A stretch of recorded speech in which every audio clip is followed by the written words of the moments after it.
everybody, it's Megan. Welcome to my Fantastical Beasts and Where to Find Them book tag. I've never done a book tag before, so this should be fun and experimental.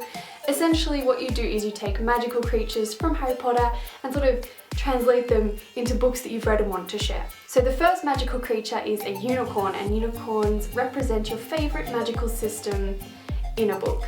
So for this one, I don't actually have a physical copy of this book because for some reason I've never bought it, but it is the Witches of Elianan series. I love these books so much because the type of magic they use is subtle yet powerful.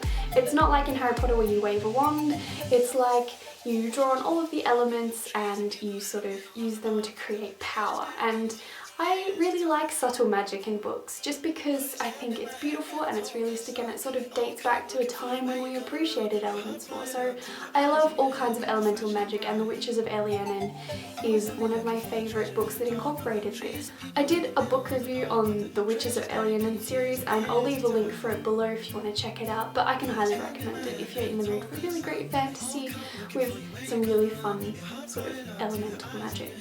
It's very natural. So the second creature is a dragon, and this one represents something that burnt you or caught you unexpectedly, so a twist that wasn't expected. And for this one I do have a copy of this book, and I have chosen Life of Pi by Jan Martel.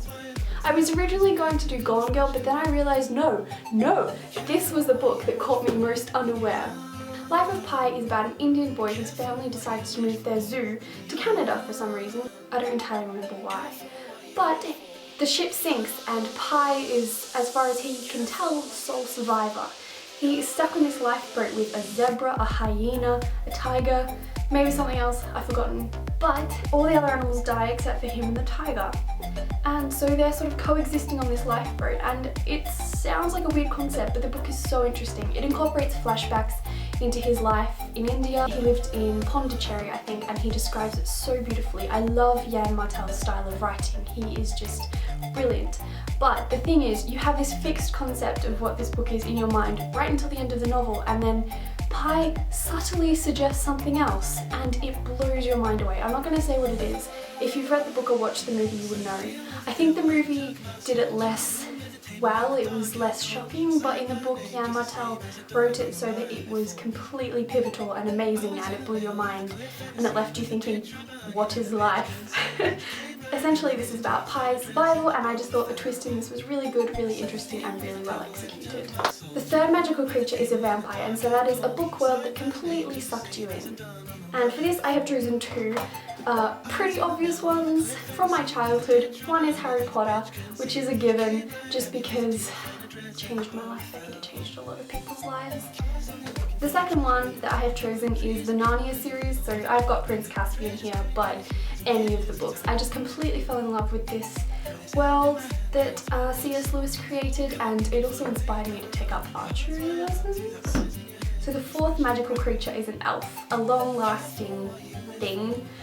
So a book series that you really love.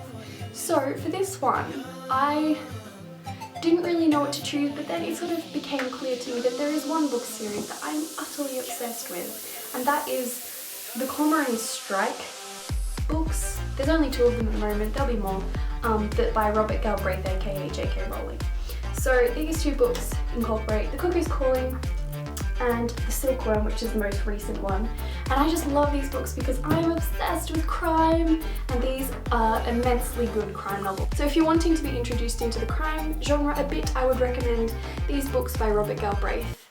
They are excellent. The fifth magical creature is a siren, so a beautiful cover, and for this one I have chosen one of my favourite young adult books of all time, Wildwood Dancing by Juliet Marillier. If you look at the detail on the cover, it's just gorgeous, and it has all of the characters just hidden amongst it. So this is Jenna, the main character, and her little frog Gogu, and then her sisters are in the background, and just the magical characters in the book, and I just love this so much. I find the cover absolutely gorgeous.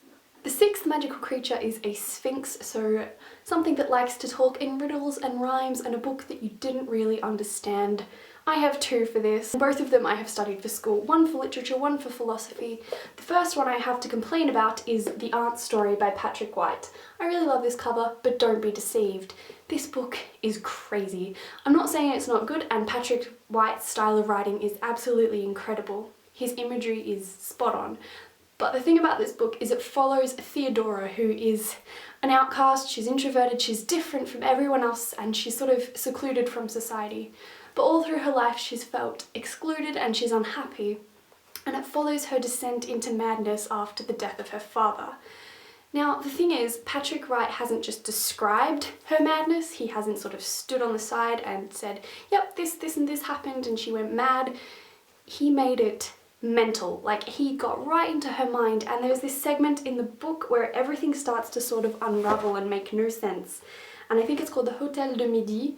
When she's sort of traveling Europe, she just goes absolutely bonkers and she just jumps all over the place with all these different characters, and she's just got this weird sensory disorder going on, and you just get so confused by this book because you're reading it as if you were in her mind. Sorry, it's a pretty good book and I'm going to say it is a classic. And studying it is very enlightening, but it's sad and it's confusing and it's definitely not a pleasure read. The other book I have is Plato, The Last Days of Socrates. As you can see, I've studied bits. This book is just, you have to sort of wade through all of his fancy language to find his meaning. I'm not opposed to philosophical texts, I really love philosophy, but this one just made me want to curl up into a ball and die. So the final question here is a werewolf, and that is a cover change that you loved or hated the most.